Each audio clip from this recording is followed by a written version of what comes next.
My question's about women. So women's development as part of sustainable development has come up across all of your comments on the panel today.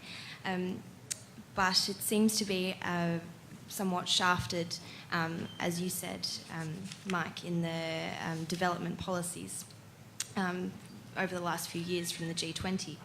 Today, an article was released by Julie McKay in the Sydney Morning Herald, who's the Executive Director of UN Women, and in it she mentions two things. First of all, that the current policies from the G20 are what she calls gender blind, and they're not very women focused.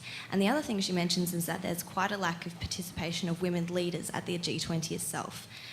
You can count on one hand the amount of female leaders in terms of task forces, MCs and that sort of thing. So my question really is, and I will point out that there is quite a strong presence of females in the Y20 and their participation is quite strong. So my question is, how can the G20 lead by example in that respect? How can that be a lived reality? Because how can we really expect women's participation in economically to be strong if we don't even see it from the top end at the G20?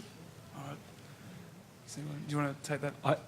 I think you're absolutely right in what you're pointing out. There are streams of work in the G20 such as on financial inclusion, which I think really lend themselves particularly to supporting women. So in many developing countries, women are often the backbone of small enterprises, micro enterprises, but there's inadequate access to capital, to banking services, to financial literacy, and so it's hard to grow businesses for women. So some of the technological advantages we're talking about can be targeted at women in particular, and I know our government is particularly interested in looking at this at the moment under Julie Bishop, the only female member of Australia's government's cabinet.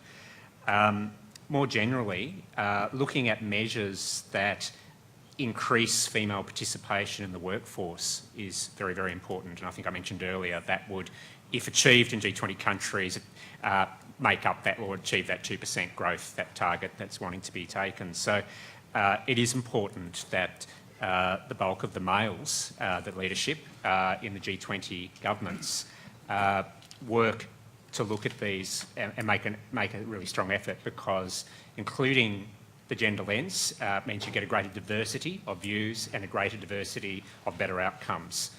So, yeah, I just endorse what you're saying.